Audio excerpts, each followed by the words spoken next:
রাস্তা নেই, আবাদি জমি রাইলেই ভরসা। বন্যায় বিচ্ছিন্ন হয়ে পড়ে ১১৬ নং চরগিরি সরকারি প্রাথমিক বিদ্যালয়। আমাদের সহকর্মী মোহাম্মদ পলাশ শেখের রিপোর্টে দেখুন বিস্তারিত। সিরাজগঞ্জের কাজীপুর উপজেলার চরগিরিশ ইউনিয়নে অবস্থিত ১১৬ নং চরগিরিশ সরকারি প্রাথমিক বিদ্যালয়ে যাতায়াতের জন্য কোনো সরকারি বা কাঁচা পাকা রাস্তা নেই। বিদ্যালয়ের চারদিকে আবাদি জমি। শিক্ষার্থী, শিক্ষক ও স্থানীয় বাসিন্দাদের একমাত্র ভরসা জমি সরু আইল। জমিতে চাষাবাদ শুরু হলে সেই আইল দিয়েই চলাচল করা যায় না।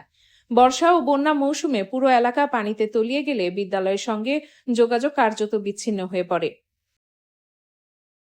স্থানীয় বাসিন্দা রিয়াজুল ইসলাম রাজু বলেন, বিদ্যালয়ে যাতায়াতের জন্য কোনো রাস্তা নেই। আবাদি জমির আইলই আমাদের একমাত্র ভরসা। বর্ষা ও বন্যার সময় সেই পথও বন্ধ হয়ে যায়। চরগিরিশ সরকারি প্রাথমিক বিদ্যালয়ে এখানে স্কুল প্রতিষ্ঠিত হয়েছে, কিন্তু আমাদের এখানে রাস্তাঘাট এবং মাঠ নাই। তাই এখানে রাস্তা চাই। এমপি মহোদয়ের কাছে আমাদের কোনো আবেদন থাকবে, আমাদের এখানে একটা রাস্তা এবং এই স্কুলে একটা মাঠ অবশ্যই দিবেন। এবং এখানে অনেক বসত বাড়ি হয়েছে, নদী ভাঙ্গন এলাকা, আমাদের অনেক নদী ভাঙ্গন এলাকা থেকে এখানে এসে বসত বাড়ি হয়েছে, কিন্তু এখানে আমাদের চলাচল অসুবিধা। এখানে আমাদের রাস্তা চাই। বন্যা কবলে বিদ্যালয় সূত্রে জানা যায়, বর্তমানে বিদ্যালয়টিতে মোট 89 জন শিক্ষার্থী রয়েছে।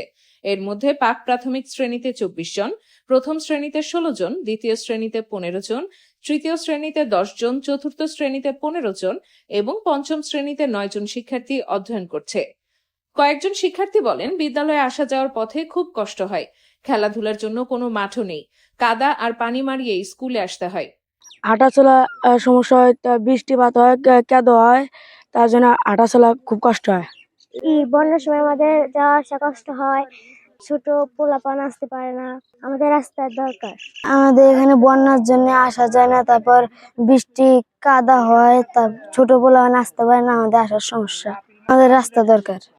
স্থানীয়দের অভিযোগ, বিদ্যালয়ের কোনো পাশ দিয়েই চলাচলের উপযোগী রাস্তা নেই। বছরের অধিকাংশ সময় আবাদি জমির আইলই যাতায়াতের একমাত্র পথ। জমিতে ফসলের আবাদ শুরু হলে সেই পথও বন্ধ হয়ে যায়। এছাড়া বিদ্যালয়টিতে কোনো খেলার মাঠও নেই। ফলে কোমলমতি শিক্ষার্থীরা খেলাধুলা ও শরীরচর্চার সুযোগ থেকে বঞ্চিত হচ্ছে। প্রধান শিক্ষক মোহাম্মদ শহীদুল ইসলাম বলেন, বিদ্যালয়ের চারদিকে চলাচলের উপযোগী কোনো রাস্তা নেই। বর্ষা ও বন্যার সময় শিক্ষার্থী ও অভিভাবকদের চরম দুর্ভোগ পোহাতে হয়। দ্রুত একটি টেকসই সড়ক ও শিক্ষার্থীদের জন্য মাঠের ব্যবস্থা করা প্রয়োজন।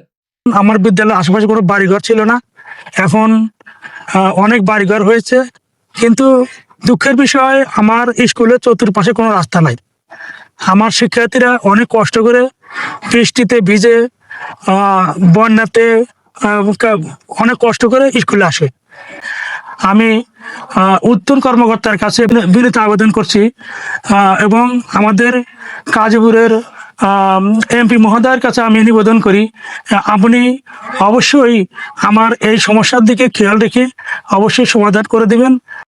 শুধু শিক্ষার্থীই নয়, বিদ্যালয় সংলগ্ন বসতভিটার অসংখ্য পরিবারও একই দুর্ভোগে রয়েছেন। বর্ষা ও বন্যার সময় চারদিকে পানি ছড়িয়ে পড়লে বিদ্যালয় ও আশপাশের এলাকার যোগাযোগ সম্পূর্ণ বিচ্ছিন্ন হয়ে যায়।